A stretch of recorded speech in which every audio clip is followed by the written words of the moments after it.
अस्सलाम वालेकुम and a very good morning. जागो लाहौर में आप सबको खुश आमदीद कहते हैं। मैं हूं मुनीबा आसिफ, इस उम्मीद के साथ कि आप लोग जहां कहीं भी होंगे खैरियत से होंगे और जनाब मैं भी बिल्कुल ठीक ठाक हूं।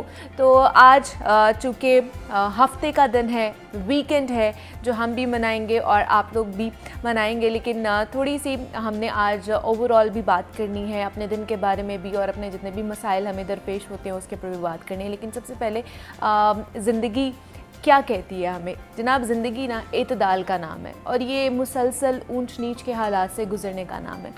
तो इसमें इंसान को ना लचक और नरमी की, फ्लेक्सिबिलिटी की बहुत ज़रूरत पड़ती है। ज़िंदगी इंसान की तवक्कुआत के मुताबिक नहीं चलती है। जो लोग अपनी ख़याली दुनिया और में रहते हैं या हकीकत मानते हैं उस चीज़ को, वो एक आइडियलिस्ट वर्ल्ड में रहते हैं जिन्हें सिर्फ नदामत ही आगे चल के मिलती है। तो जिसके ख़यालात जितना ज़्यादा हकीकी होंगे ना, वो उतना ही अपनी ज़िंदगी में कामयाब भी बनेगा।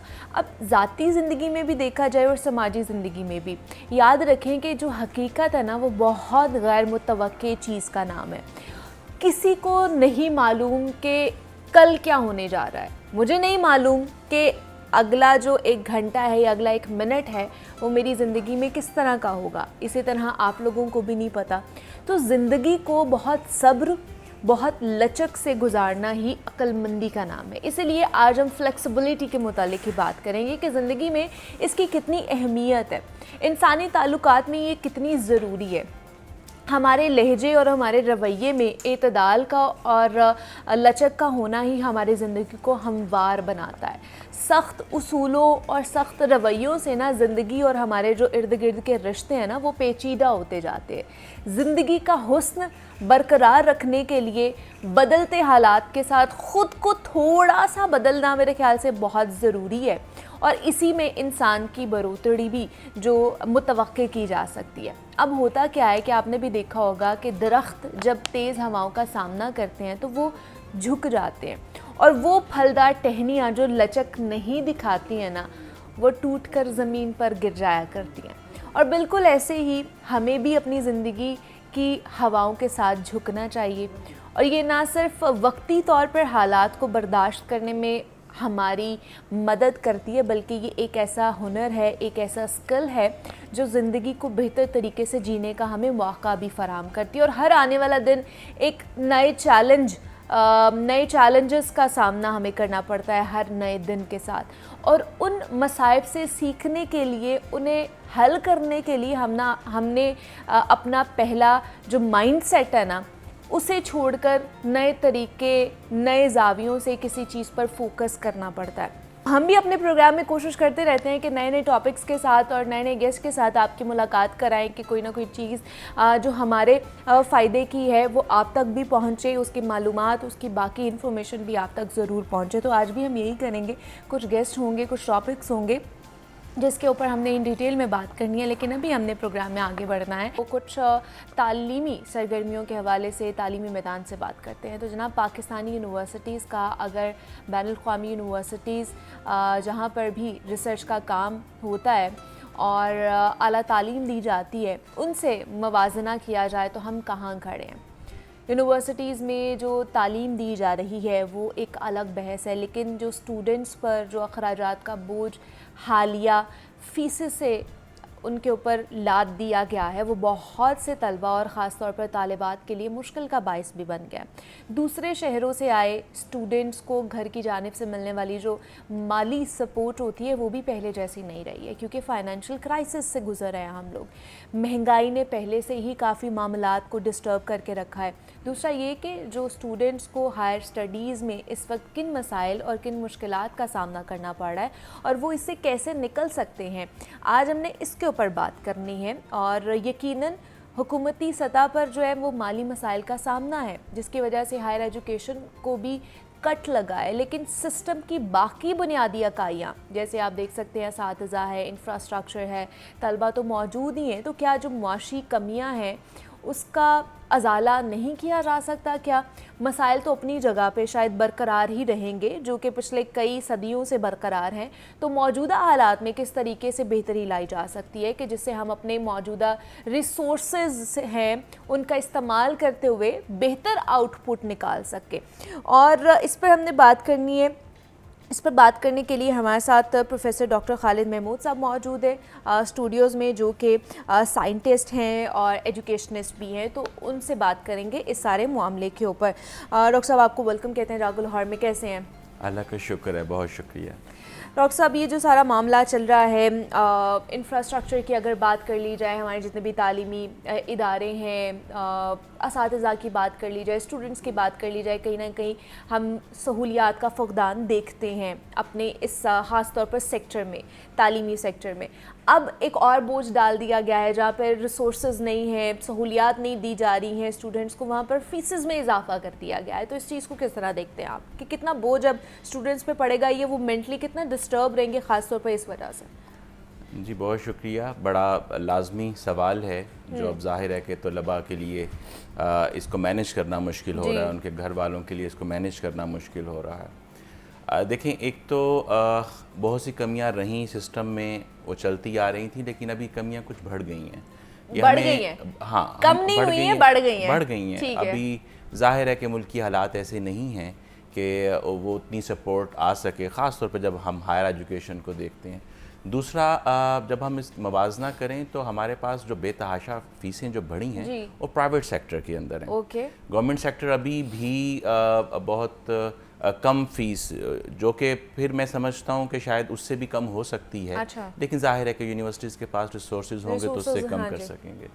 اب جو آپ نے یہ بڑی اچھی بات کی آپ نے کہ یہ جو بنیادی اکائیاں ہیں، انفراسٹرکچر، یونیورسٹیز کا انفراسٹرکچر موجود ہے، اساتذہ موجود ہیں اور وہاں پہ طالب علم بھی موجود ہیں. لیکن بنیادی طور پہ ہوا کیا ہے کہ اب جو ریسنٹ ٹائم کے اندر ایک تو سوشل میڈیا کی یلغار سے وہ ایک لائف سٹائل مینٹین کرنے کا جو نیا رجحان آیا ہے، خاص طور پہ طالب علم کے. پہلے کیا ہوتا تھا، طالب علم کو صرف اتنا چاہیے کہ وہ فیس جمع ہو جائے اور کسی صورت وہ جو کتابیں اس نے لینی ہیں وہ خرید سکے، تو یہ کافی ہوتا تھا اس کو پڑھنے کے لیے. اب اس کو ایک لائف سٹائل مینٹین کرنا ہے سوشل میڈیا کو دیکھتے ہوئے. تو پھر ہم اب کلاسز میں دیکھتے ہیں، لائف سٹائل اور بھی زیادہ مہنگا ہو جاتا ہے اگر آپ ہاسٹل لائٹس ہیں یا اگر آپ کسی اور دور دراز علاقے سے پڑھنے آئے ہوئے ہیں. جی، اور جو ہے وہ اب ہم یہ دیکھتے ہیں کہ ہماری تقریباً بڑی تعداد اسٹوڈنٹس کی وہ تقریباً رات میں جاب کر رہی ہوتی ہے، ایوننگ میں جاب کر رہی ہوتی ہے، اور آپشن نہیں ہے. اور آپشن نہیں ہے. ایک تو وہ قناعت والا ایلیمنٹ نہیں رہا ہمارے معاشرے میں، اور دوسرا پھر یہ ہے کہ اب تھوڑا مہنگائی کی یلغار بھی ہے جس میں انہوں نے سروائیو کرنا ہے، جس طرح سے انہوں نے اپنا لائف سٹائل مینٹین کرنا ہے. تو پھر ہو کیا رہا ہے کہ ان کی توجہ بٹی ہوئی ہے.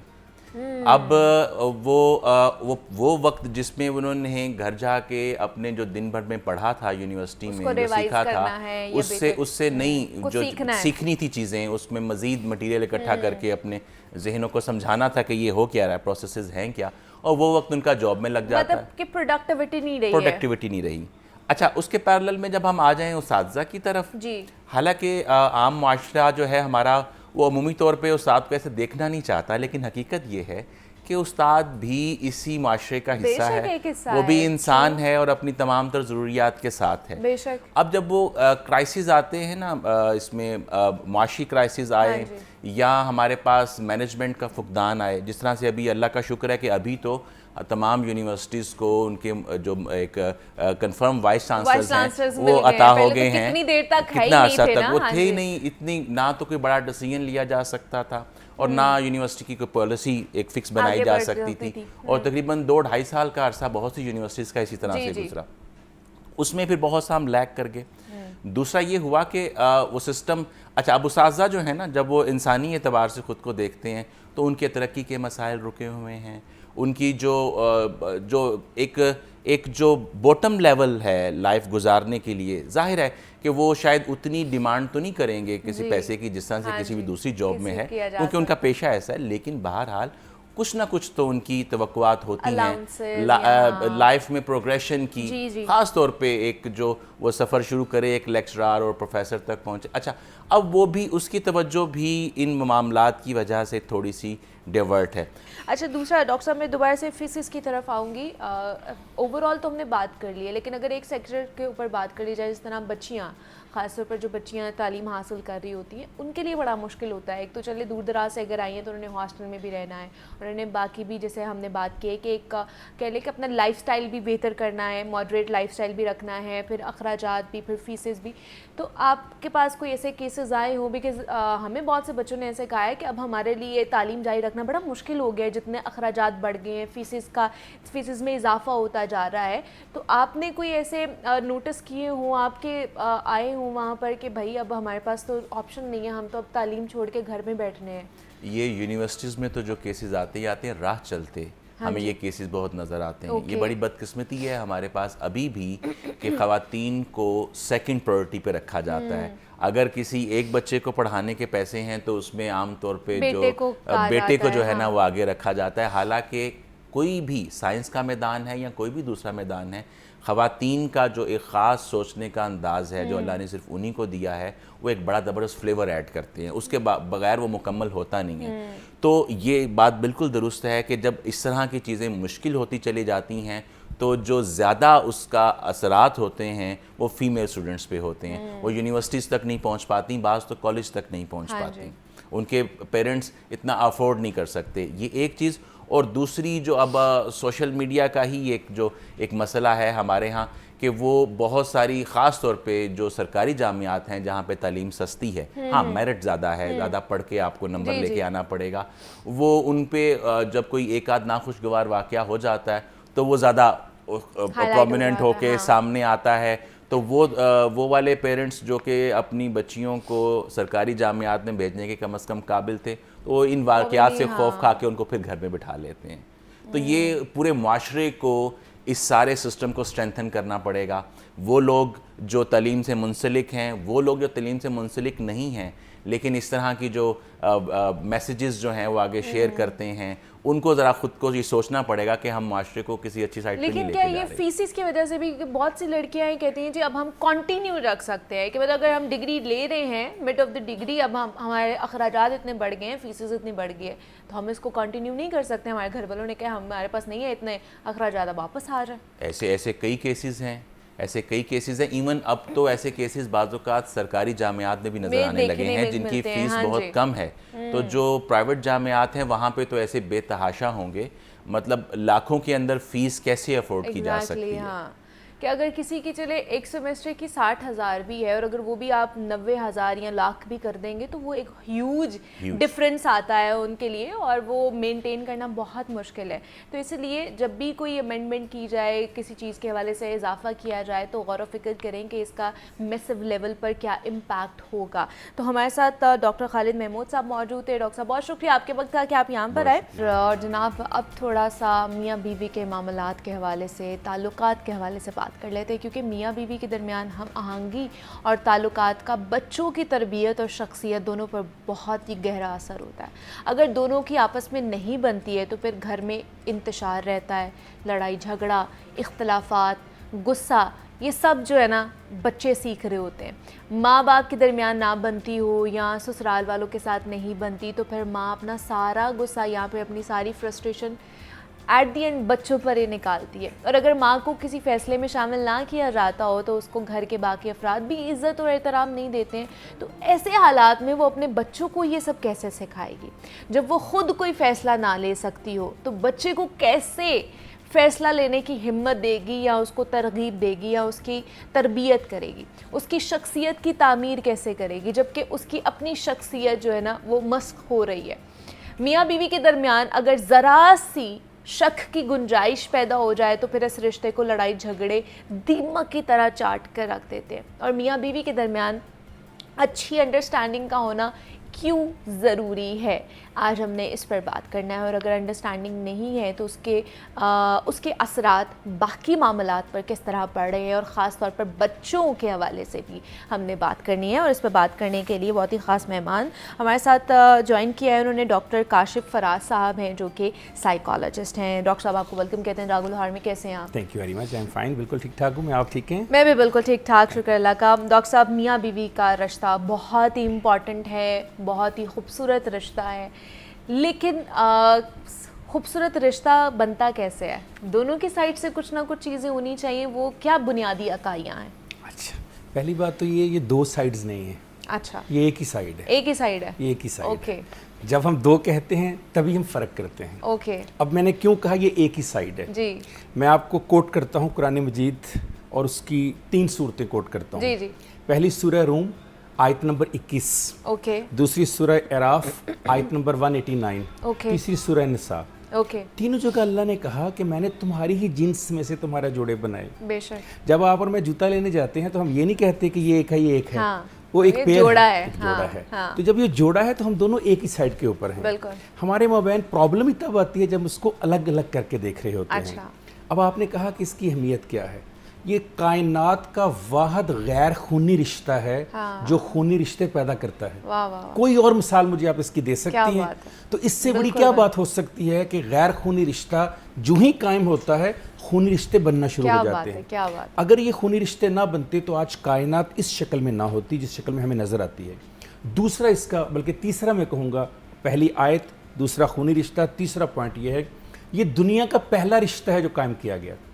अच्छा। क्या हाँ जी, आदम और हवा बिल्कुल। से पहले कोई और रिश्ता था कायनात नहीं, में? बिल्कुल भी नहीं। तो मियाँ ये बीवी का रिश्ता आया कितना सबसे बड़ा पहले। रिश्ता है हाँ। कि सबसे पहले खालिक़ कायनात ने जो रिश्ता बनाना था हाँ, वो वो मियाँ मियाँ बीवी बीवी का बनाया। क्या बात तो है। इस वजह से मैं हमेशा कहता हूँ कि अल्लाह को भी ये रिश्ता सबसे ज़्यादा पसंद है। क्या बात। इसके आगे जितने रिश्ते हैं, माँ का है, बाप का है, बहन का है, भाई का है, जितने रिश्ते हैं वो इस रिश्ते की मरहून मिन्नत हैं। लिहाजा इस रिश्ते का एहतराम करना, इज़्ज़त करना, बाहमी वक़ार से रहना, एक दूसरे का लिबास बनना इतना ज़रूरी है कि आप सोसाइटी को और हेयर आफ्टर लाइफ जो है हाँ जी। उन दोनों की डिपेंडेंसी इस रिश्ते के ऊपर खड़ी है।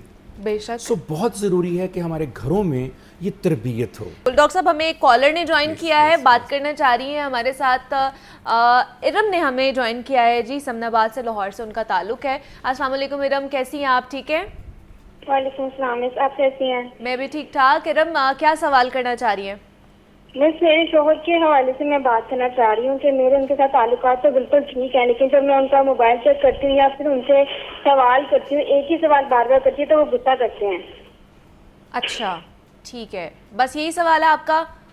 यस। चले, बहुत शुक्रिया। बहुत शुक्रिया इरम, आपने सवाल किया, बड़ा अच्छा सवाल है। मतलब ये मेरे ख्याल से 80 to 90% ख़वातीन का ये प्रॉब्लम है। प्रॉब्लम नहीं कहूँगी, कह लें कि एक तजस्सुस होता है। बहुत से लोग कहते हैं जी अगर आपका एक दूसरे का फ़ोन चेक भी कर रहे हैं तो कोई प्रॉब्लम नहीं होनी चाहिए। क्या ये प्राइवेसी होनी चाहिए, नहीं होनी चाहिए? जैसे इरम का सवाल था कि मैं उनका फ़ोन चेक करती हूँ, एक ही सवाल बार बार करती हूँ, तो क्या ये प्रॉब्लमैटिक हो सकता है? जी बिल्कुल हो सकता है, बल्कि आजकल जो तलाक बढ़ने की बड़ी वजूहात हैं, हाँ जी। उसमें से एक सोशल मीडिया, मोबाइल, ओके। और दूसरा हमारे ड्रामे। अच्छा। अगर आप किसी भी जज से पूछें तो वो कहेंगे कि जितने भी मेल एंड फीमेल आते हैं उनके दरमियान प्रॉब्लम का आगाज़ यहीं से हुआ, फ़ोन से। पहली बात तो यह है, मुझे ये समझ नहीं आ रही कि अगर आपके हस्बैंड आपके साथ लॉयल हैं और आपके साथ घर में ठीक हैं, बच्चों के साथ ठीक हैं, आपको ज़रूरत क्यों पेश आ रही है उनका मोबाइल चेक करने की? ठीक है। ये इसलिए पर्सनल है कि इसके अंदर मेरे दफ्तर के कई एक मसाइल, कई हो सकता है मैं नहीं चाहता मेरी बीवी उन मसाइल से गुजरे जिनसे मैं दफ्तर में गुजर रहा हूँ। ठीक है। कई एक मेरे बॉस जी जी होते हैं कुछ मामलात ऐसे ही है। हाँ जी। जब एक जगह हम काम कर रहे होते हैं हमारे इख्तलाफात भी हो जाते हैं। मैं नहीं चाहता मेरी वर्क लाइफ बैलेंस खराब हो। ओके। जब मैं घर में हूँ तो मैं वर्क की बात नहीं करता, जब मैं वर्क पे हूँ घर की बात नहीं करता। ठीक है। अब जो ही आप उनका मोबाइल पकड़ते हैं तो आपने उनकी प्राइवेसी में दखल अंदाजी शुरू कर दी। अच्छा। क्या आपने उससे इजाजत ली है? लेकिन कहते हैं, बहुत से लोगों को मैंने ये कहते हुए सुना है कि मियाँ बीवी में कोई प्राइवेसी नहीं होती। हाँ, ये बात जो है ये महदूद है उस बेडरूम तक जहां मियाँ बीवी ही सिर्फ होते हैं। ठीक है। ये मोबाइल के अंदर सिर्फ मियाँ बीवी नहीं है। हाँ जी। इसके अंदर मेरे 1756 कॉन्टैक्ट हैं। ठीक। उनमें से कई कॉन्टैक्ट ऐसे हैं, मसलन मैं किसी की मदद कर रहा हूँ। हाँ जी। फॉर एग्जाम्पल मेरा किसी के साथ फैमिली में इख्तलाफ है, लेकिन उसने मुझसे रब्ता किया। ठीक है। मैं नहीं चाहता इस वक्त मेरी वाइफ और बच्चों को पता चले कि मैं उनसे रब्ते में हूँ। ठीक है। मैं चाहता हूँ कि अच्छे वक्त बताऊँ। अब आप जो ही फ़ोन पकड़ेंगी, मुझे ये होगा कि अभी राइट मोमेंट नहीं आया था। हाँ। इससे कहीं बेहतर नहीं है कि मैं अपने वाइफ या अपने बेटे से कहूँ कि क्या मैं आपका मोबाइल देख लूँ? ओके। इससे अब अपोजिट भी ज़रा जाते हैं, इसे कहते हैं अलाज बिल ज़िद, इमाम गजाली के मुताबिक। अगर आपकी ज़ाती ज़िंदगी को आपका हस्बैंड खरीदना शुरू कर दे और वो आपके मोहल्ले में जाकर पूछे जब ये पढ़ती थी कैसी थी, आपको कैसा लगेगा? ऑब्वियसली क्या आप वहाँ भी कहेंगी कि मर्द और औरत के मबैन, मियाँ बीवी के मबैन कोई प्राइवेसी नहीं होती, ये तो सारी प्राइवेसी होती है और कोई मसला नहीं? नहीं, आप कहेंगे आपको मुझ पर शक है। जी। इसी तरह वो भी ये सोच सकता है कि आपको मुझ पर शक है कि आप मेरा मोबाइल देख रहे हो। ठीक है।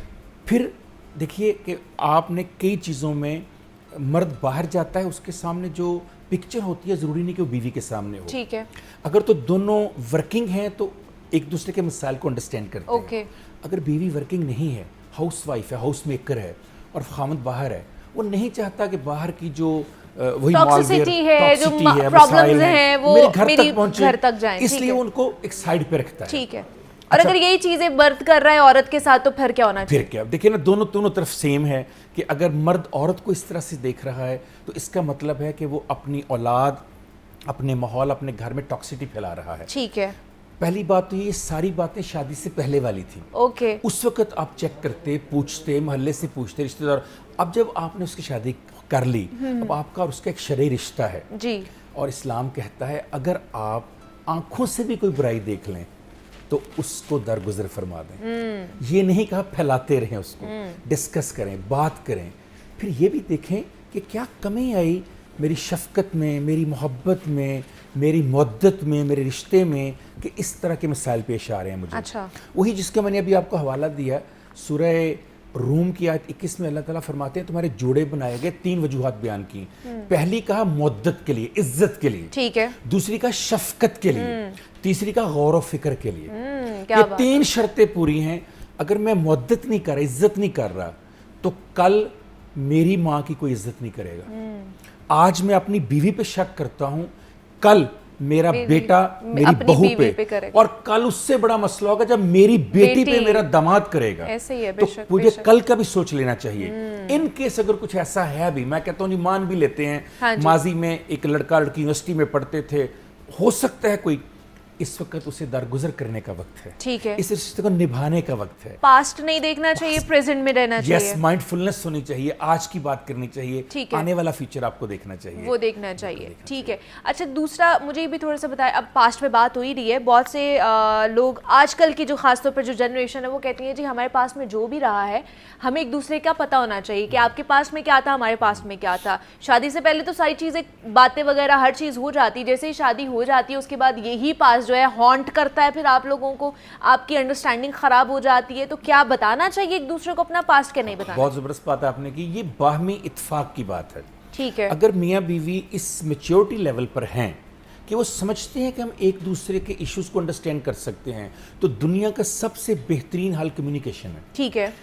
बहुत आगाज में कम्युनिकेट कर देना चाहिए एक दूसरे को, ताकि इससे पहले कोई और गलत फहमियाँ फैलाए। लेकिन अगर आपकी मैच्योरिटी लेवल नहीं है, अगर मियाँ समझता है कि यार मेरी बीवी, उसकी एजुकेशन, उसकी तरबियत, उसका एक्सपोजर, क्योंकि बहुत सारी बच्चियाँ ऐसी होती हैं उनका एक्सपोजर नहीं होता, बिल्कुल, वो उसको नेगेटिव भी ले सकती हैं, बिल्कुल ऐसे है। वाइस वर्सा भी हो सकता है कि जो है। हस्बैंड है हो सकता है एजुकेटेड हो, मगर उसकी इमोशनल इंटेलिजेंस ना उसके अंदर, वो जज्बाती हो, वो बहुत ज्यादा अना का उसका हो।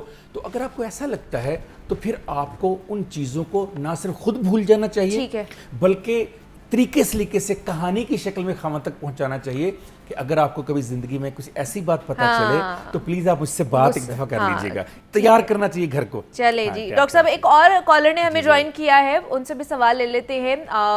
कामरान हैं जिन्होंने डिफेंस से हमें ज्वाइन किया है। कामरान, वेलकम टू जागो लाहौर, कैसे हैं आप? ठीक है मैडम, मैं बिल्कुल ठीक हूँ, थैंक यू सो मच।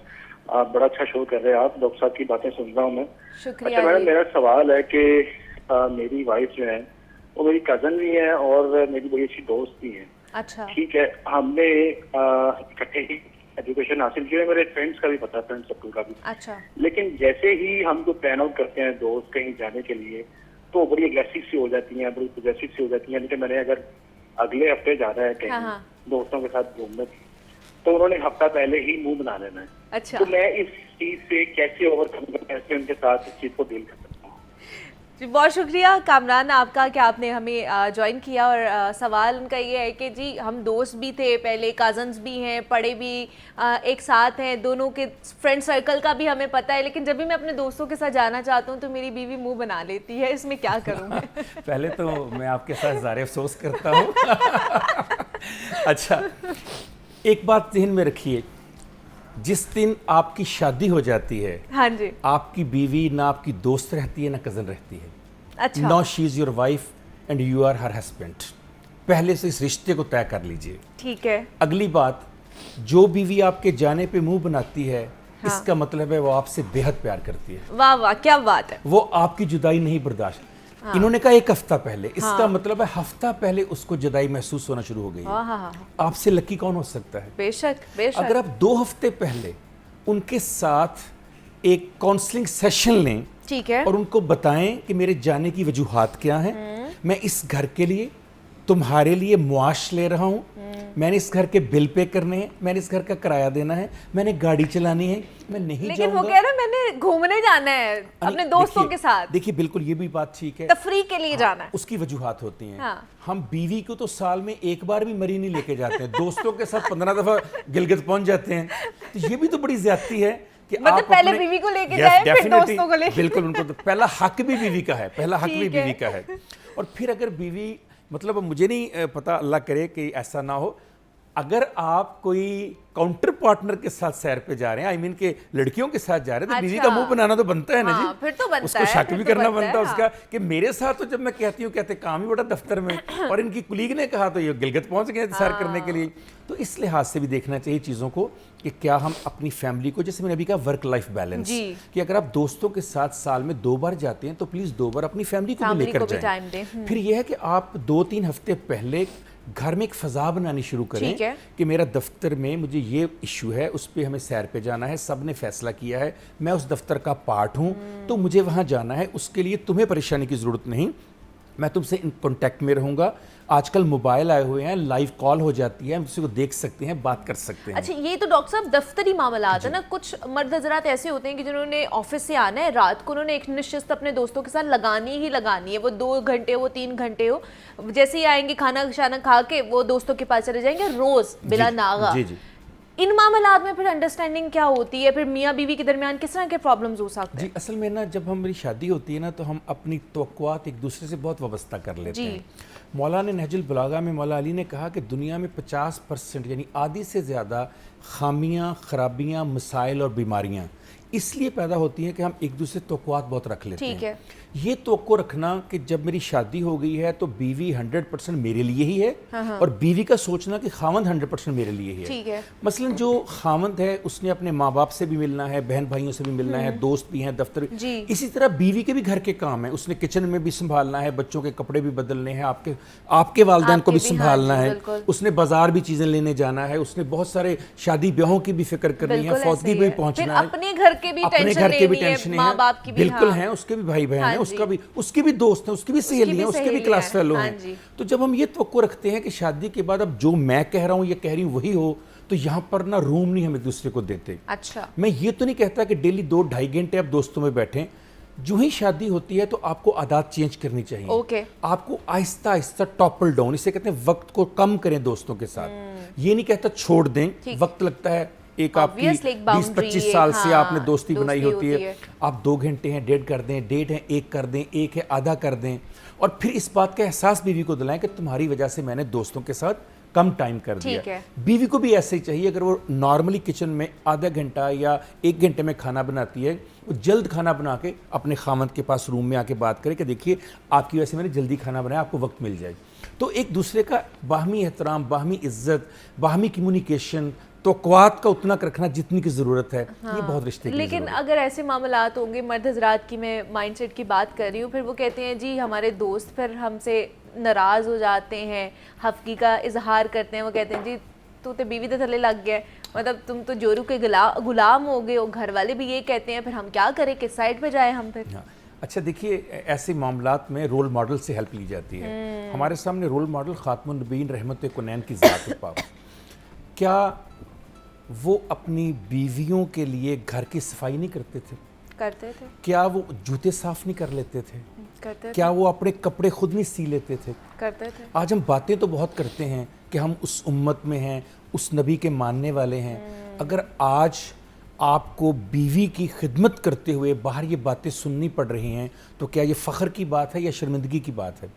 मुझे अगर कोई आज कहे, बना दिया है मुझे अगर कोई ये बात कहे कि आप जोरू के ग़ुलाम हैं, तो मेरे खुशी की बात होगी कि मुझे हुक्म ये दिया गया है कि मैं और मेरी बीवी एक हैं। अगर मैं उसके लिए कुछ कर रहा हूँ तो एक्चुअली अपने लिए कर रहा हूँ। वो अगर मेरे लिए कुछ कर रही है तो अपने लिए कर रही है। हम दो अलग नहीं हैं, हमें मुआशरा अलग करना चाह रहा है, और मुआशरा कामयाब है अगर मैं उनका जुमला सुनकर अपनी वो रोज़मर्रा की मामूलात को तब्दील कर देता हूँ।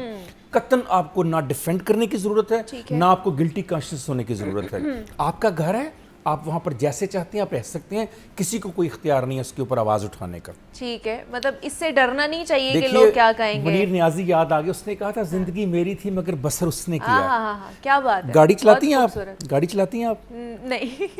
गाड़ी चलाते हुए अगर ड्राइवर गाड़ी चला रहा हो, स्टीयरिंग पीछे बैठे किसी को दे दे तो क्या होगा? एक्सीडेंट होगा। अगर ज़िंदगी मेरी है, घर मेरा है, बीवी मेरी है, तो मेरे घर की गाड़ी का स्टीयरिंग मेरे हाथ में होना चाहिए या मेरे दोस्त के हाथ में होना चाहिए? हमारे अपने हाथ। तो जब मेरा दोस्त उसको चलाएगा तो मेरी गाड़ी का एक्सीडेंट करेगा। सो मुझे अपने घर की गाड़ी का स्टीयरिंग, उसकी रेस अपने हाथ में रखनी है। हाँ, मुआशरा बातें करता है, उसके लिए हबीब जालब कह गए थे, एक हमें आवारा कहना कोई बड़ा इल्ज़ाम नहीं, दुनिया वाले दिल वालों को और बहुत कुछ कहते हैं। कहने दें इनको बेचारों को, ये वो कह रहे हैं जिनके अपने घर में सुकून नहीं है, तुम उनकी वजह से अपना सुकून क्यों खराब कर रहे हो? खराब करना है, बिल्कुल। मुस्कुराओ, मुस्कुराते रहिए, आगे जिंदगी में बढ़ते रहिए। छोटी सी जिंदगी है, पता नहीं कल एक हमें लम्हा मिलना है कि नहीं मिलना, तो कल अभी हमें ये लम्हा मिलना है कि अगला लम्हा मिलना है कि नहीं मिलना है, इसलिए ज़िंदगी को खुशगवार बनाइए। तो क्या जाते जाते पैगाम देंगे जो हमें देख रहे हैं इस वक्त, मियाँ बीवी देख रहे हैं, वालिदैन देख रहे हैं, बच्चे देख रहे हैं, खासतौर पे यूथ के लिए आज का क्या पैगाम है? 3 जादू। 3 जादू और 2 जुमले। अच्छा, क्या बात है। आप कहेंगी जादू? यस। जादू क्या है? जिंदगी में बेहतरीन 3 जादू हैं। हाँ जी। जी अच्छा, बहुत बेहतर, ठीक है, आइंदा ऐसा नहीं होगा, ठीक है। 3 जादू, ठीक है। 2 जुमले। पहला जुमला, अपनी गलती का दफा नहीं करना कभी भी, उसे तस्लीम करना है। ठीक। दूसरा जुमला, तनकीद को हमेशा खुद को बेहतर करने के लिए इस्तेमाल करना, अना नहीं समझना उसको। अच्छा। जो घर में मियाँ बीवी ये 3 जादू और 2 जुमले सीख जाते हैं, उनकी ज़िंदगी कभी कोई वायरस, कोई मालवेयर ख़राब नहीं कर सकता। क्या बात है, बहुत ही खूबसूरत बात की डॉक्टर साहब। बहुत अच्छा लगा आपसे मिलके, कॉन्वर्जेशन करके बहुत अच्छा लगा, बहुत कुछ सीखने को मिला, और उम्मीद करते हैं कि आपको भी ये सेगमेंट अच्छा लगा होगा। डॉक्टर काशिफ फराज साहब हमारे साथ मौजूद है। डॉक्टर साहब, बहुत शुक्रिया आपके वक्त कि आप यहाँ पर आए। यहाँ पे एक ब्रेक लेते हैं, मिलते हैं इस ब्रेक के बाद।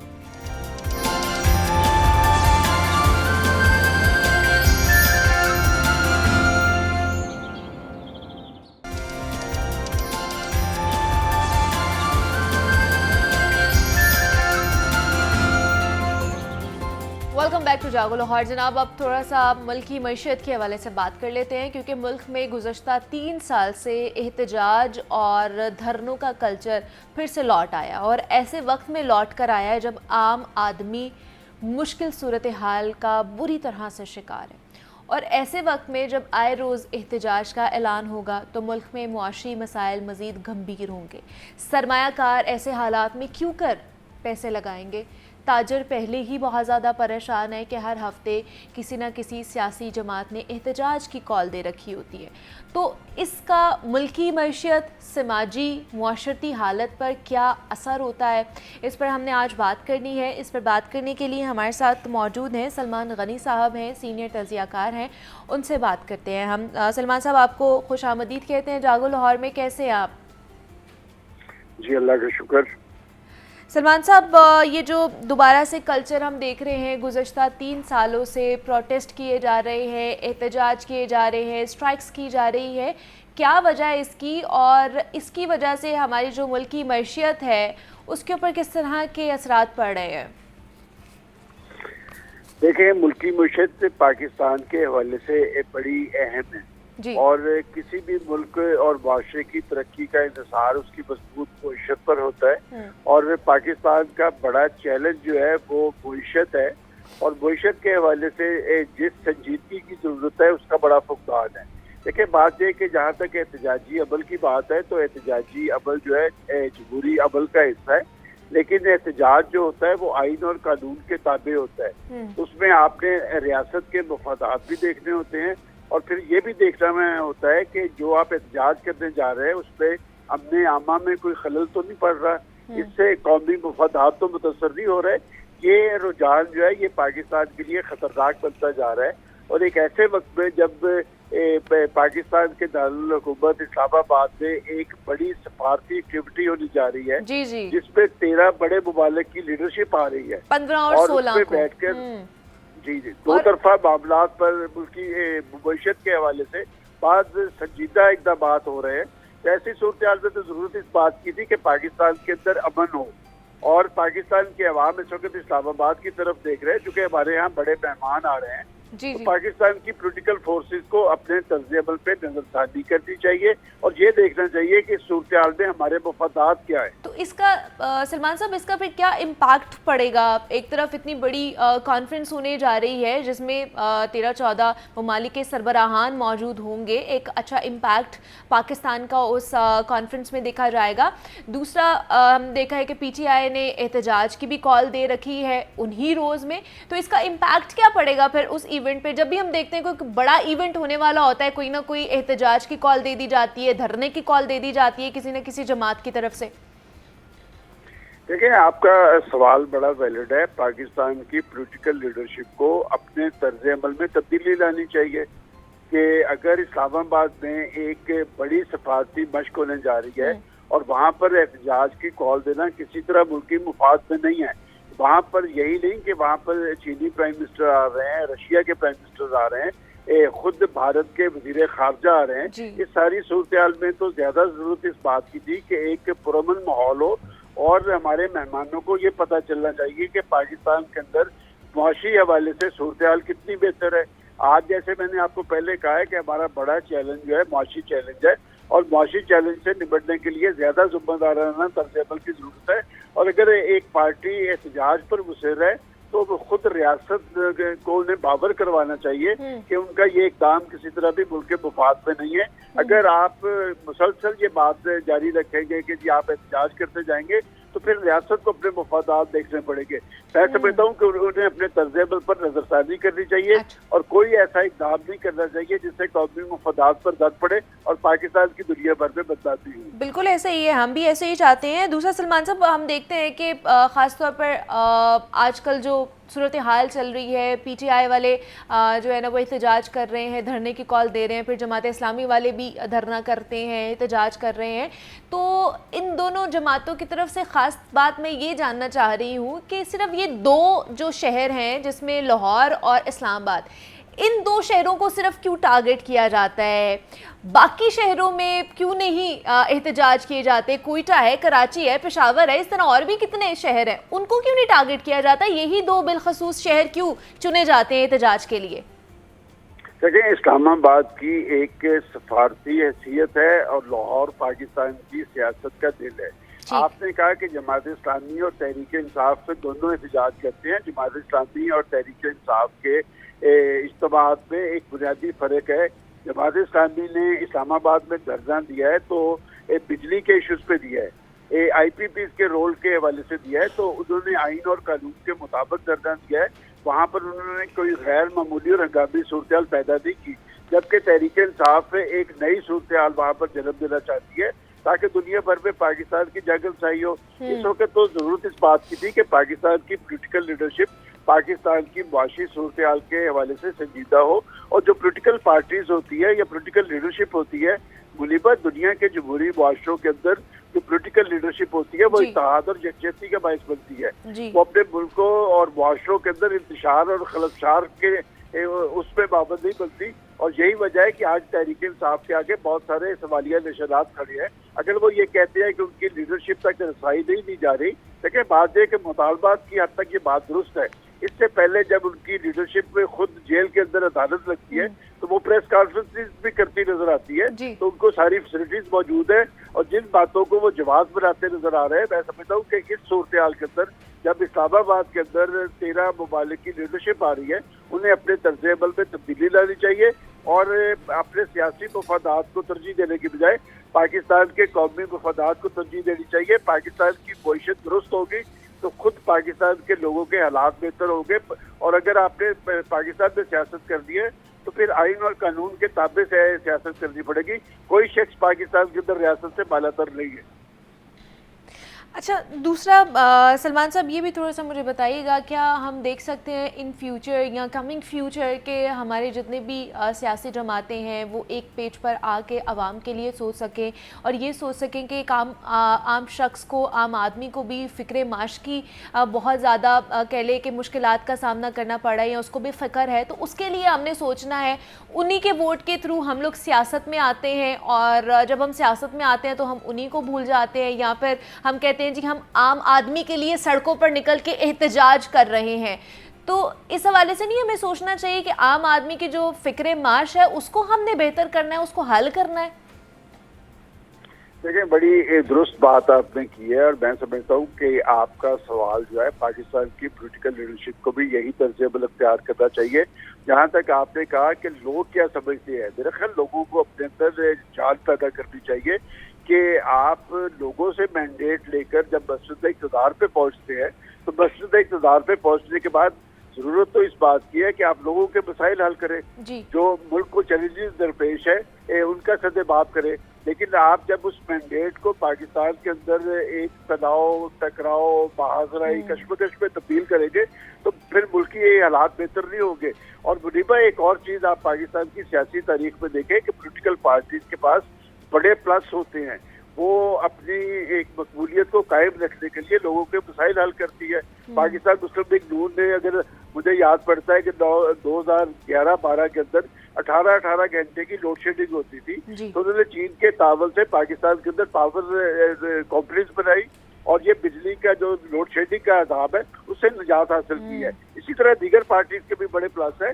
آپ اگر ہر وقت اپنے اوپر احتجاج کو جاری رکھیں گے اور غصے میں نظر آئیں گے تو ایک وقت تو ہوگا کہ لوگ آپ کے ساتھ ہوں گے، لیکن پھر ایک وقت ایسا بھی آئے گا کہ لوگ سمجھیں گے کہ یہ اپنی سیاست کو اپنے سیاسی مفادات تک وابستہ رکھتے ہوئے پاکستان کے اندر ایک غیر معمولی اور ہنگامی صورتحال طاری کرنے پہ مصر ہے، تو پھر لوگ ان کے ساتھ پابند نہیں ہوتے. میں سمجھتا ہوں کہ پاکستان کے 24 کروڑ عوام کو پاکستان کے مفادات عزیز ہیں. ان کے دل پاکستان کے ساتھ دھڑکتے ہیں. پاکستان کے عوام مسائل زدہ ہیں، مہنگائی زدہ ہیں. تو پاکستان کی پولیٹیکل لیڈرشپ کو چاہیے کہ وہ لوگوں کے جو مفادات ہیں ان کا تحفظ کرے، لوگوں کے مسائل حل کرے، لوگوں کی مشکلات کا ازالہ کرے، نہ کہ ایک سیاسی لیڈر کے لیے اپنی ساری تگ و دو کرتے جائے. یہ صورتحال زیادہ دیر طاری نہیں رہے گی. اور میں سمجھتا ہوں کہ اس موقع پہ تحریک انصاف نے اس طرح کی کال دے کے پاکستان کے مفادات کے منافی ایک اعلان کیا ہے. اور تحریک انصاف کے اندر اس حوالے سے رد عمل موجود ہے. علی محمد خان صاحب ان کے ایک پارلیمنٹرین ہیں، انہوں نے یہ کہا ہے کہ یہ درست عمل نہیں ہے. اور اسی طرح آپ دیکھیں ان کی پارٹی کے دیگر لوگ بھی یہ کہہ رہے ہیں کہ احتجاج کا ایک وقت ہونا چاہیے. ہر وقت احتجاج کو جاری رکھنا ہمارے سیاسی مفادات کے بھی منافی ہے. تو ہم حکومت سے بھی یہی توقع کرتے ہیں، یہی ریکویسٹ کرتے ہیں خاص طور پر کہ جو بھی پرابلمز چل رہی ہیں انٹرنلی ایکسٹرنلی، جو بھی چیزیں چل رہی ہیں ان کو مل بیٹھ کر اس کا سلیوشن نکالنا چاہیے، اس کے اوپر بات کرنی چاہیے، ٹیبل ٹاک کرنی چاہیے، تاکہ ایٹ دی اینڈ ریلیف ہم نے عوام کو ہم پہنچانا ہے. کیونکہ ووٹ بھی تو ہم نے انہی سے لینا ہے نا، انہی سے ہم ووٹ لیتے ہیں، اقتدار میں آتے ہیں. تو اقتدار میں جب آتے ہیں تو عوام کے لیے سوچیں، سڑکوں پر نکل کے فیصلے ہرگز نہ کریں. ابھی ہم نے آگے بڑھنا ہے، اب کچھ لاہور کے حوالے سے ہم نے بات کرنی ہے. یہ تو ہم نے اوور آل بات کر لی ہے، تو ہم نے لاہور کی شاہ عالم مارکیٹ کے حوالے سے بات کرنی ہے. بہت ہی مشہور مارکیٹ ہے جس پہ بہت زیادہ بات کی جاتی ہے، مشہور ہے، ہر کوئی وہاں کا رخ کرتا ہے. تو جناب اس کے اوپر ایک پیکج تیار کیا گیا ہے، ایک رپورٹ تیار کی گئی ہے. شاہ عالم مارکیٹ کے حوالے سے اتنی مشہور کیوں ہے اور کس طرح لوگ اس سے مستفید ہوتے ہیں. تو आइए वहाँ पर चलते हैं, आपको विजिट कराते हैं शाह आलम मार्केट का। चंद हजार लेकर निकलें या लाखों, आप यहाँ से खाली हाथ नहीं जाएंगे। लाजिम है कि आप कुछ न कुछ लेकर ही जाएं। और वैसे भी शायद ही यहाँ से जिंदगी में इस्तेमाल होने वाली कोई ही चीज ऐसी होगी जो ना मिले। जिसको लाहौरी शाह आलमी भी कहते हैं, दरअसल लाहौर के 12 दरवाजों में से एक है, जो कि मुगल बादशाह शहनशाह शाह आलम सानी के नाम पर मशहूर हुआ। शाह आलम मार्केट में छोटे बड़े तकरीबन 25 बाजार हैं, जिसमें आप जो चाहें खरीद सकते हैं। चाहे आपने जेवर खरीदना हो, बर्तन खरीदने हो, घड़ियां लेनी हो या जूते और कपड़े वगैरह, यहाँ से आपको सब कुछ मिल सकता है। यहाँ परफ्यूम मार्केट है, तो आए यहाँ का भी अहवाल देखते हैं। जैगवार की, ठीक है, जैगवार क्लासिक ब्लैक, तो ये 22,500 का परफ्यूम आपको इंशाल्लाह ताला 1500 में मिलेगा। की शान में अनवर मसूद ने लिखा था कि तू की जाने पोलिए मज्जे अनार कली दिया शाना। तो मेरा ये ख्याल है कि ये मिसरा शाह आलम मार्केट के लिए भी मुकम्मल फिट होता है। बात हो रही थी परफ्यूम की, तो हर एक शख्स की ख्वाहिश होती है कि वो जहाँ भी गुजरे तो खुशबू छोड़ जाए और लोग इसे रोक कर पूछें कि वाह, ये परफ्यूम कहाँ से खरीदा है। यहाँ आपको मशहूर जमाना perfume brands Charlie, Hugo Boss, Joop and Jump, ऊद और इस तरह के सैकड़ों इकसाम के बेहतरीन क्वालिटी के परफ्यूम बाआसानी मिल जाएंगे और होंगे भी हूबहू जबरदस्त क्वालिटी में। और अगर इनके मालिकान ये देख लें कि इतनी आला क्वालिटी के परफ्यूम इतने कम दामों में मैसर हो सकते हैं, तब ये देखकर अपना सर पकड़ के बैठ जाएं। मेरे पास एक परफ्यूम है, इसका नाम है वेंटस क्रीड। ये तकरीबन 1,18,000 रुपये का ओरिजिनल परफ्यूम है। आप हमारे पास ये आपको मिलेगा तकरीबन 2500 रुपये का। ये ब्रांड के तकरीबन आपको 90% बिल्कुल ओरिजिनल लगेगा। तो ब्रांडेड परफ्यूम जो है वो आपको कम से कम प्राइस में ये तकरीबन 2500 में हम तैयार करके देते हैं। इसी तरह एक ये परफ्यूम है, इसका नाम है बकरात रोज़। ये तकरीबन 50 ml है, 1.5 लाख रुपए का। तो हमारे पास ये आपको 50 ml मिलेगा 2500 रुपये का। और अगर ये सब बातें सुनकर आपका दिल कर रहा है कि क्यों ना फिर इसी मार्केट से जाकर कुछ खरीदारी कर ली जाए, तो 1 मिनट रुककर हमारी ये गुजारिश जरूर सुन जाएं। शाह आलम मार्केट में हर दम बहुत ज्यादा रश रहता है। लाहौर या लाहौर के अलावा किसी दूसरे शहर से अगर कोई शख्स यहाँ फेरोजपुर रोड के जरिए से आ रहा है, तो उसको चाहिए कि वो कुछ वक्त निकाल कर आए, क्योंकि यहाँ आपको 3 घंटे आराम से लग सकते हैं। कोशिश तो करें कि यहाँ से पैदल ही खरीदारी करें, और अगर आप मोटरसाइकिल के जरिए से जा रहे हैं तो याद रखें कि यहाँ आपको खासी मुश्किलात का सामना करना पड़ सकता है। सबसे अहम बात ये कि ऐसा कैसे हो सकता है कि लाहौर की बात हो रही हो और वहाँ पर किसी खाने वाली चीज का जिक्र ना किया जाए। तो खाने पीने के शौकीन अफराद के लिए भी एक खुशखबरी है कि शाह आलम मार्केट में आपको जगह जगह पर खाने की मुख्तलिफ चीजें मिल जाएंगी। चटपटी और मसालेदार चीजों से लेकर ठंडी मीठी आइसक्रीम और कुल्फियाँ आपको हर जगह पर नजर आएंगी। 1960 से हमारी कुल्फ़ी चल रही है। हमारे बुज़ुर्ग यहाँ पे पहले बनाते थे कुल्फ़ी, अब माशाल्लाह उनकी तीसरी चौथी नस्ल चल रही है और हमारी माशाल्लाह कुल्फ़ी बहुत मशहूर है। जो लाहौर में आके शालमी आता है हमारी कुल्फ़ी लाजमी खाता है। जनाब, ये इन डिटेल में रिपोर्ट तैयार की गई थी आप लोगों के लिए, ख़ास तौर पर जो मशहूर बाज़ार है लाहौर शहर का, शाह आलम मार्केट, जहाँ पर बाकी शहरों से भी लोग ख़रीदारी करने के लिए इस बाज़ार का रुख करते हैं। और कि इसकी तारीख़ क्या है, कब ये शाह आलम मार्केट तश्कील पाई थी, उसके हवाले से भी इस रिपोर्ट में आप लोगों ने मुलाहिज़ा फरमाया। छोटी से छोटी चीज़ भी आपको घर की चाहिए, किसी भी चीज़ के हवाले से, वो खिलौने हो, वो घर की क्रॉकरी हो, बेडशीट्स हो या डेकोरेशन पीसीज हो, कुछ भी हो जनाब, छोटी से छोटी चीज़ और बड़ी से बड़ी चीज़, परफ्यूम्स इवन दो, कि उसमें वो बात कर रहे थे कि जनाब आपको बड़े बड़े ब्रांड्स की जो परफ्यूम्स हैं वो कितने कम पैसों में सस्ते में मिल सकती हैं, और सेम एग्जैक्ट उस तरह की। तो हर चीज़, ज़रूरत की जो ज़िंदगी की जो चीज़ है ना, वो आपको शाह आलम मार्केट से मिल सकती है, तो आप उसका रुख कर सकते हैं। और जिस तरह की महंगाई चल रही है, लोग बहुत ज़्यादा परेशान हैं, तो ऐसे में हमने सोचा कि आपको सस्ते ज़राए भी बताए जाए और सैर भी कराई जाए लाहौर की ख़ास तौर पर। तो यहाँ पे एक छोटी सी हमने ब्रेक लेनी है, ब्रेक से वापस आएंगे तो मज़ीद आपसे बात करते हैं।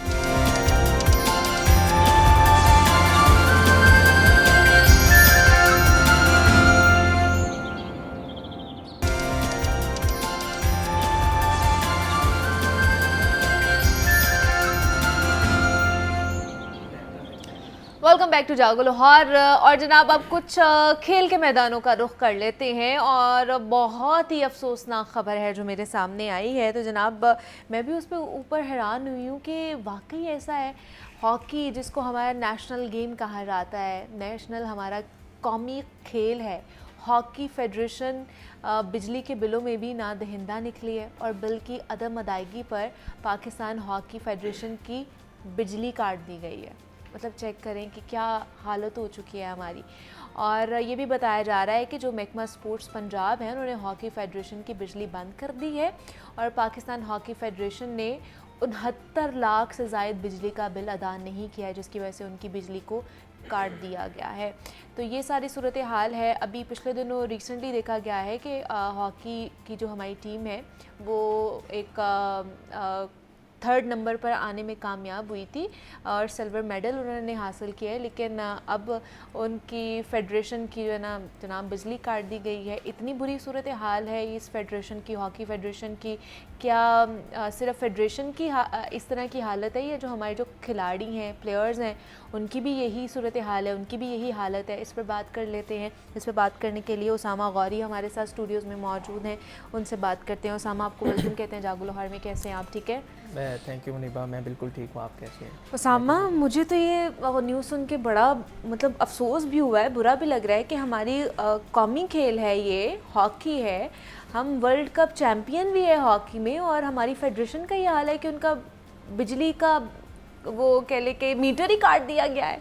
देखें, हॉकी में ये मसाइल आज से नहीं है। अच्छा। पिछले कई सालों से हॉकी में मसाइल हैं। इवन कि 2013 के बाद हमने हॉकी के मैच के लिए, हॉकी के लिए ओलंपिक्स में क्वालिफाई भी नहीं किया। तो ये मुसलसल मसाइल हैं। तो जहाँ तक हॉकी फेडरेशन की बिजली के बिल काटने का मसला है, तो हॉकी के पास बजट ही नहीं है, पैसे ही नहीं है, तो बिल कहाँ से दें? पिछले कई महीनों से हॉकी फेडरेशंस ने बिल अदा नहीं किए, जिसकी वजह से वो तकरीबन 70 लाख रुपए के बिल बनते थे। जी। तो कल वो लेस्को की जानिब से, महकमा स्पोर्ट्स पंजाब की जानिब से उनकी बिजली काट दी गई है और बेतहाशा करप्शन है। तो ये सिर्फ फेडरेशन का ये मामला है या खिलाड़ियों की भी इसी तरह के मामलात हैं? खिलाड़ियों के जो मामलात हैं वो इससे भी बदतर हैं। खिलाड़ियों को पिछले 1 साल में, आपको मैं बताऊं कि जब ये Azlan Shah hockey tournament Malaysia में हुआ था, जिसमें पाकिस्तान ने फाइनल खेला था और 13 साल बाद पाकिस्तान हॉकी के किसी फाइनल में पहुंचा था। 1 साल में खिलाड़ियों को ना डेली अलाउंस दिया गया था, ना उनकी तनख्वाहें दी गई थी।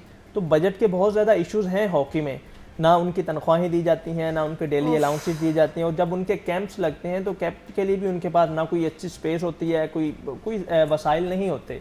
तो हॉकी के जो परेशानियां हैं वो बहुत लंबी हैं। ना सिर्फ हॉकी फेडरेशन के ये हालात हैं, हॉकी के जो तमाम खिलाड़ी हैं, हालांकि प्लेयर्स की वजह से ये बॉडी फेडरेशन और सारा है, हाँ जी, लेकिन जब प्लेयर्स को आप इज्जत नहीं देंगे, उसको खेलने के लिए पैसे नहीं देंगे। इवन के पिछले महीने में पाकिस्तान हॉकी के 3 नेशनल खिलाड़ी बैरून मुल्क स्किप हो गए। अच्छा जी, वो यहाँ से गए हैं किसी कैंप के लिए और वहाँ जाके वो स्किप हो गए कि फाइनेंशियल इश्यूज इतने ज़्यादा हैं। ऑब्वियसली आपकी जब एसोसिएशन या आपकी हुकूमत आपका साथ नहीं देगी तो फिर लोगों के पास यही ऑप्शन फिर बचता है मेरे ख्याल से। उनके घर में फाके चल रहे होंगे, सीधी सी जो बात है, उनकी भी बिजली के बिल नहीं अदा किए जा रहे होंगे, नहीं उनकी घर के बाकी मामलात चल रहे होंगे। तो ये हॉकी की जो सिचुएशन है वो बड़े सालों से ऐसी ख़राब है। मतलब देखिए, हम हॉकी हमारा नेशनल गेम्स है और एक वक्त था जब हॉकी, क्रिकेट, स्क्वाश समेत हम एक वक्त में 4 खेलों में चैम्पियन थे।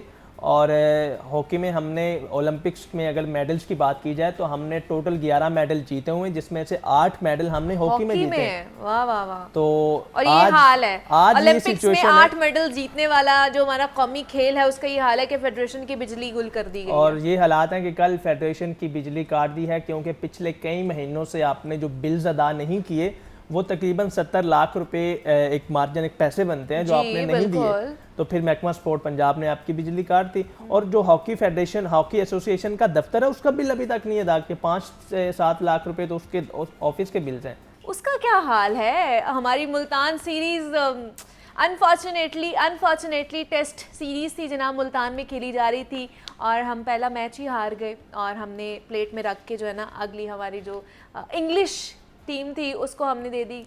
क्या मसला है हमारी टीम का? क्या उनको क्या मसाइल आ रहे हैं? यहाँ पे तो वसाइल की कमी है, इनको क्या मसाइल है? मुनीबा, एक तरफ हॉकी फेडरेशन, हॉकी जो है वो हमारा नेशनल गेम है, वहाँ पर तो चलो वसाइल के इश्यूज हैं। जी। लेकिन एक तरफ जो हमारा एक समझ लें कि इस वक्त पाकिस्तान में जो सबसे ज़्यादा गेम देखी जाती है, मकबूलियत वाली, हाँ, वो क्रिकेट है जी। लेकिन क्रिकेट के हालात ये हैं कि पिछले 11 मुसलसल मैचेस आपने होम ग्राउंड पे आप हार चुके हैं। टेस्ट क्रिकेट में 11 मैचेस मुसलसल। आपने आखिरी मैच 2021 में जीता था जनूबी अफ्रीका के खिलाफ रावलपिंडी क्रिकेट स्टेडियम में।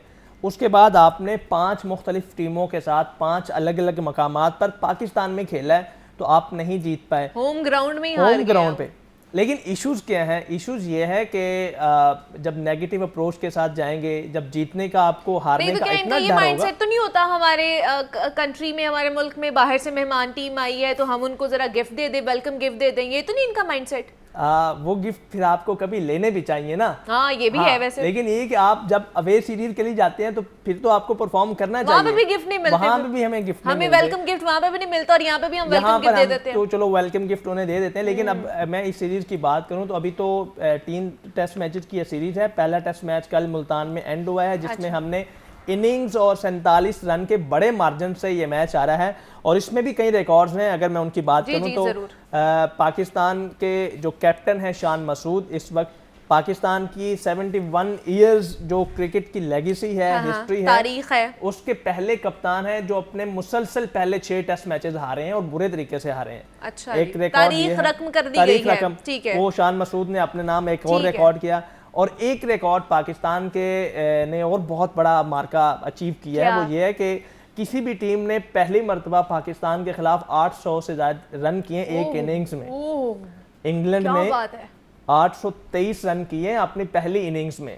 پاکستان ایک یہ دوسرا ریکارڈ ہے. مزے کی بات ایک اور ریکارڈ بھی ہے. اچھا 3 ریکارڈ ہم نے بنا لیے ایک ساتھ, 4 ایک اننگز میں. میں بتاتا ہوں وہ ریکارڈ یہ ہے کہ پاکستان 130 سالہ 40 سالہ جو ٹیسٹ کرکٹ کی تاریخ ہے, پاکستان وہ واحد ٹیم ہے جس نے پہلی اننگز میں 550 سے زیادہ سکور کیے, اور میچ جو ہے وہ اننگز اور 47 رن سے ہار گئی.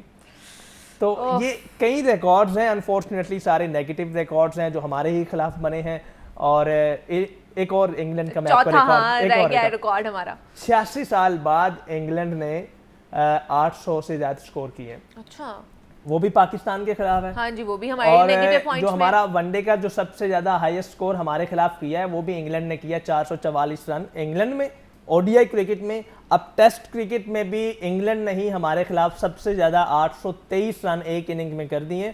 اور اب تک جو کرکٹ ہسٹری کی میں بات کروں تو 4 دفعہ ایسا ہوا ہے کہ 800 سے زیادہ رنز بنے ایک اننگز میں, جس میں 3 جو ہیں وہ انگلینڈ کے اور ایک جو ہے وہ سری لنکا کا ہے. تو میں تھوڑا سا یہ جاننا چاہ رہی ہوں, ہمارے جتنے بھی مقبولیت کے حامل ہمارے جو پلیئرز ہیں ان کے کتنے پیسے لیتے ہیں وہ, اگر دیکھا جائے تو بابر اعظم کی بات کر لی جائے, شاہین شاہ افریدی ہے, شان مسعود کی جس نے ہم بات کرتے ہیں, انہوں نے کیپٹن ہے, کتنے پیسے لیتے ہیں ویسے یہ؟ دیکھیں جو پچھلے سال جولائی میں پاکستان کرکٹ بورڈ نے ایک کانٹریکٹ کیا تھا کھلاڑیوں کے ساتھ, وہ انیشیلی 3 سال کے لیے کیا تھا. اور اس میں بھی ریکارڈز ہیں. اگر ریکارڈز کی بات ہے تو میں ابھی آپ کو مزید ریکارڈز بتاتا ہوں. پاکستان کی تاریخ میں پہلی مرتبہ ایسا ہوا کہ آپ نے 3 سال کے لیے کھلاڑیوں کو کانٹریکٹ دے دیا, کھلاڑیوں نے بلیک میل کر کے وہ کانٹریکٹ لیے. اور اس میں ایک شرائط یہ تھی جو first time in the history of Pakistan cricket, وہ یہ کہ آئی سی سی سے جو ریونیو ملتا ہے 3% آپ نے وہ بھی پلیئرز کو دے دیا. اچھا, کہ وہ پلیئرز نے اپنے لیے ساری چیزیں سیکیور کر لیں. اگر ایک کیٹیگری کی بات کی جائے تو ایک کیٹیگری میں ہمارے جو کھلاڑی ہیں بابر اعظم, محمد رضوان اور شاہین شاہ افریدی, یہ پچھلے لوگ ہیں, یہ 3, اور ان کو پاکستان کرکٹ بورڈ جو ہے وہ ماہانہ 60 لاکھ روپے ماہانہ دیتا ہے صرف سیلری کی بیس میں. اچھا, یہ اس میں میچ فیس انکلوڈ نہیں ہے. ایک مہینے کی ان کی تنخواہ ہے, ایک تنخواہ ہے 60 لاکھ روپے, 60 لاکھ روپے جو ایک کیٹیگری میں ہے. اور اسی طرح جو ہمارے بی کیٹیگری میں ہیں جن میں امام الحق ہے, شاداب خان, فخر زمان, حارث رؤف, محمد نواز وغیرہ, ان کو 42 لاکھ روپیہ لیتے ہیں کیٹیگری میں. اور اسی طرح جو سی کیٹیگری کے ہیں وہ تقریباً 17 لاکھ روپے لیتے ہیں, اور ڈی کیٹیگری بھی ہے اس میں 11-12 لاکھ روپے. تو بتانے کا مقصد یہ ہے کہ یہ صرف سیلریز ہیں. کیا بات ہے. آپ کو پتا ہے کہ ایک ٹیسٹ میچ سیلریز کے علاوہ الاؤنسز ملتے ہیں آپ کو؟ الاؤنسز کے علاوہ میچ فیس الگ ہوتی ہے. اچھا, مطلب آپ نے جو پاکستان نے کل ٹیسٹ میچ اننگز اور 47 رن سے ہارا ہے نا, وہ 3 کھلاڑی جن میں بابر اعظم اور شاہین شاہ افریدی اور محمد رضوان ہیں, انہوں نے یہ ٹیسٹ میچ کھیلنے کے لیے 13 لاکھ روپے لیے ایک ٹیسٹ میچ. اچھا, مطلب ان کی میچ ایکسٹرا ہو گیا نا, ایکسٹرا 60 لاکھ روپے آپ کو الگ ملیں گے ایک مہینے کے, اور یہ خالی ٹیسٹ سیریز کھیلنے کے آپ کو 13 لاکھ میچ کے لیے. آپ نے ٹیسٹ, ہاں آپ نے اگر ٹیسٹ میچ کھیلنا ہے تو جو ایک کیٹیگری کے کھلاڑی ہیں ان کو 13 لاکھ روپے ملے گا ایک میچ کا. یہ میچ فیس ہے. ٹھیک ہے, آپ آگے آپ کھیل لے, بے شک 0 پہ آؤٹ ہو جائیں, بے شک آپ جتنی مرضی آپ کے پرفارمنس ہے وہ آپ کو پیسے ملنے ہی ملنے ہیں. وہ پرفارمنس کے اوپر ڈیپینڈ نہیں کرتا ہے کہ آپ نے میچ جتوایا ہے یا ہروایا ہے. آپ نے صرف میچ میں اپیرنس دینی ہے, آپ کے اپیرنس پہ آپ کو وہ 13 لاکھ روپے ایک میچ ہے جو بی کیٹیگری کے ہیں. اسی طرح جو باقی کھلاڑی ہیں جو بی کیٹیگری کا ہوتا ہے اور وہ 7 لاکھ روپے ٹیسٹ میچ کی فیس لیتا ہے. اور اس طرح ون ڈے کا ایک میچ جو ایک دن کا میچ ہوتا ہے وہ ایک کھلاڑی ایک کیٹیگری کا ہے وہ تقریباً 7 لاکھ روپے لیتا ہے. اور جو T20 میچ ہوتا ہے 3 گھنٹے کا ٹوٹل میچ ہوتا ہے وہ 20-20 اوور کے, جس میں ہماری ٹیم بڑی مہان بنی اور ابھی پچھلے ورلڈ کپ میں ہم امریکہ سے بھی ہار گئے تھے. امریکہ جن کی ٹیم ہی نہیں ہے, پہلی دفعہ ان کی ٹیم, وہ ٹیم ہی نہیں ہے, تو وہ 4 لاکھ روپے ایک میچ کھیلنے کی وہ میچ فیس ہے.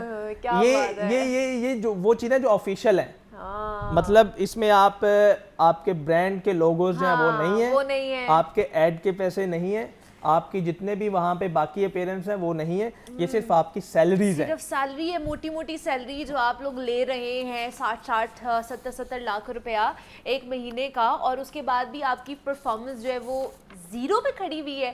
اس کا ہمیں خیال رکھنا چاہیے کہ آپ کیا کر رہے ہیں. ایک طرف ہماری قومی کھیل ہے جس کو میں کہوں گی کہ ستیہ ناس ہو گیا ہے اس کا, کہ ان کی بجلی کا بل دینے کے لیے ان کے پاس پیسے نہیں ہیں, ان کے دفتر کے بجلی کا جو میٹر ہے وہ کٹ گیا, اور دوسری طرف کرکٹ جس کے پاس اتنے زیادہ پیسے ہیں, ان کے کھلاڑیوں کو اتنی فیسز دی جا رہی ہے, بٹ کچھ بھی نہیں ہے, اس کا آؤٹ کم کچھ بھی نہیں ہے. تو یہ ساری صورتحال تھی کھیل کے میدان سے. ہمارے ساتھ اسامہ غوری موجود ہے. Osama thank you so much for coming here, بہت شکریہ آپ یہاں پر آئے جناب. کیونکہ یہ ہفتہ مینٹل ہیلتھ کے حوالے سے بہت امپورٹنٹ تھا, اس کی اویئرنیس کے حوالے سے, تو آج ہم نے بات کرنی ہے مینٹل ہیلتھ ان کارپوریٹ سیکٹر, کہ وہاں پر مینٹل ہیلتھ کا کس طرح خیال رکھا جاتا ہے. تو اس پہ بات کرنے کے لیے ہمیں فواد صاحب کارپوریٹ ٹرینر ہمارے ساتھ موجود ہے. فواد صاحب آپ کو ویلکم کہتے ہیں جاگو لاہور میں. فواد صاحب, مینٹل ہیلتھ کے بارے میں کارپوریٹ سیکٹر میں تو میں نے سنا ہے کہ بہت زیادہ تنخواہیں ہوتی ہیں, تو کیا وہاں پر بھی مینٹل ہیلتھ یا اس طرح کے ذہنی مسائل کا شکار ہوتے ہیں لوگ؟ جی بہت زیادہ, بہت ہی زیادہ, اتنا زیادہ کہ ابھی اگلے ویک انشاءاللہ دبئی میں ہو رہا ہے ایک بہت بڑا ایونٹ ورلڈ اکنامک فورم کا, اور وہ مینٹل ہیلتھ کے اوپر ہی ہے, mental health in workplace, اس کے اوپر ان کا ہے. تو انہوں نے ایک انالیسس کیا ہے, وہ میں آپ کو بتاؤں گا تو آپ کو اندازہ ہوگا کہ یہ کتنا زیادہ ہے. انہوں نے انالائز کیا ہے کہ 12 billion working days in a particular year, سال میں تو 365 دن ہوتے ہیں, لیکن امپلائیز جو کام کر رہے ہیں اس کے لحاظ سے 12 بلین ورکنگ ڈیز جو ہیں ان کا لاس ہوتا ہے پور مینٹل ہیلتھ کی وجہ سے. That converts into $1 trillion. Oh my God. تو یہ انالیسس ہے, دیٹ از وائی اب اتنا زیادہ فوکس اس طرف آ رہا ہے کہ مینٹل ہیلتھ کے اوپر کام کرنا بہت ضروری ہے. It is very important. تو اچھی تنخواہیں اگر مل رہی ہیں, لیکن ہمیں تو لگتا ہے جی کارپوریٹ سیکٹر میں پرکس بھی آپ کو ملتے ہیں, چھٹیاں بھی آپ کو ملتی ہیں, تنخواہیں بھی آپ کو اچھی ملتی ہیں, ہر چیز آپ کے مطابق ہوتی ہے, تو پھر آپ کو تو کوئی مسئلہ نہیں ہونا چاہیے. اسی چیز کا پھر اسٹریس بھی ہوتا ہے. اگر آپ کو کمپنی اتنے اچھے پرکس اینڈ بینیفٹس دے رہی ہے اور اچھی تنخواہیں دے رہی ہے, تو پھر وہ ایکسپیکٹ کرتی ہے کہ آپ ایکسٹرا آرڈنری کام کریں. دیٹ از وائی آپ دیکھیں کئی جگہوں پر ورکنگ آورز بہت زیادہ اسٹریچڈ ہوتے ہیں, کہ آپ لیٹ آورز میں بھی کام کر رہے ہیں, آپ کے اسائنمنٹس ختم نہیں ہو رہی, ڈیڈ لائنز بہت شارٹ ہوتی ہیں, اور دے ہیو ٹو رن اے لاٹ اپنی پیس سے زیادہ.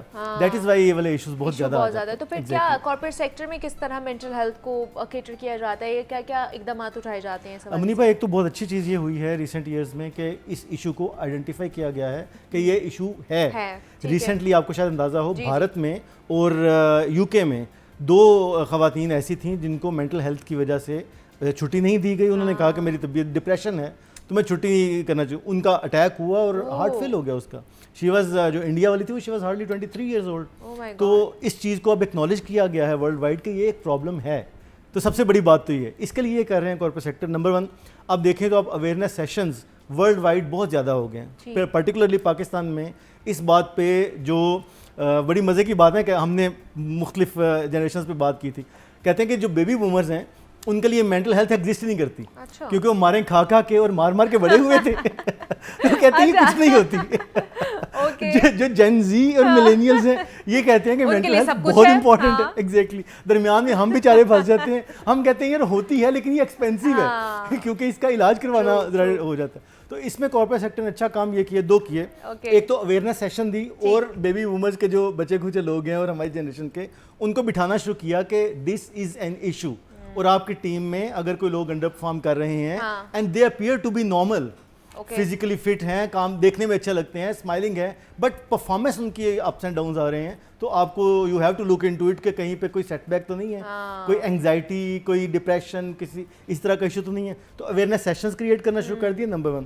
नंबर 2 जो बहुत अच्छा काम किया है वो फिजिकल फिटनेस के लिए जिम्स उन्होंने बना दिए। अच्छा, ठीक सो है। If you are physically fit तो इसके चांसेस ज्यादा हैं कि आप मेंटली स्ट्रांग भी strong रहते हैं। एग्जैक्टली। तो ठीक इन है। चीज़ों के ऊपर उन्होंने काउंसलिंग सेशन शुरू कर दिए हाँ। हैं। मैं भी देख रहा था कि दुनिया की जो बड़ी ऑर्गेनाइजेशंस हैं उन्होंने चीफ हेल्थ ऑफिसर हायर करना शुरू कर दिया। वाओ 1,30,000 प्लस एक कंपनी के वर्ल्ड वाइड एम्प्लॉइज हैं, उसके चीफ हेल्थ ऑफिसर हैं। तो इस तरफ कॉर्पोरेट सेक्टर ने काम करना शुरू कर दिया, विच इज़ वेरी गुड। अच्छा, दूसरा मुझे बताइए कि किन दिनों में खास तौर पर ज़्यादातर मेंटल स्ट्रेस या फिर डिप्रेशन, एंजाइटी का शिकार होते हैं? बस ये जिनसे हम गुजर रहे हैं, year and usually year and पे ज़्यादा होता है, अप्रेजल शुरू होती है। अच्छा। तनख्वाह बढ़ने के इम्कानात बढ़ते हैं, ये काम उस जगह पर रहने के होते हैं। अच्छा। प्रमोशंस रुक जाती हैं बहुत सारे लोगों की। तो मंथ एंड ईयर जहाँ पे डेडलाइंस मीट हो रही होती हैं उन दिनों में ऑफ कोर्स प्रेशर चूंकि ज़्यादा होता है तो मेंटल हेल्थ के ऊपर इस रात ज़्यादा आने के चांसेस हैं। तो क्या कॉर्पोरेट सेक्टर में बुलिंग या मैनिपुलेशन की वजह से भी ये चीज़ें बहुत ज़्यादा होती हैं? बहुत ज़्यादा मुनीबा। इनफैक्ट जैसे हम बात कर रहे हैं ना, जो हमारी जीनियल्स की जनरेशन हैं और ये लोग हैं, अमूमन शॉर्ट नोटिस होने की वजह से ना, शॉर्ट डेडलाइंस और टफ डेडलाइंस की वजह से ये बहुत ज़्यादा प्रेशर डालते हैं। तो वो क्या करें फिर ये लोग? देखें, दो चीज़ें हैं। हम आप बड़ी सादा सी क्विक सी मैं अगर आपको बता सकूं कि फिजिकली अनफिट आप तब होते हैं, अनफिट मींस बीमारी आपको तब लगती है जब आपका इम्यूनिटी सिस्टम ठीक नहीं काम कर रहा। सो अगर आप मेंटली तगड़ा रहना चाहते हैं, इसका मतलब है you need to be mentally strong. Okay, mentally strong कैसे होंगे? I strongly recommend play sports as many as you can. वहां पर बिल्कुल बुलिंग होगी, लोग तंग करेंगे, आप ड्रेन होंगे और आपको within given time frame recover करना होता है। So that is what you implement in your work place. Team building activities भी यही करवाते हैं जब कॉर्पोरेट सेक्टर में जाके। So play as many sports as you can, go to gym, read autobiographies.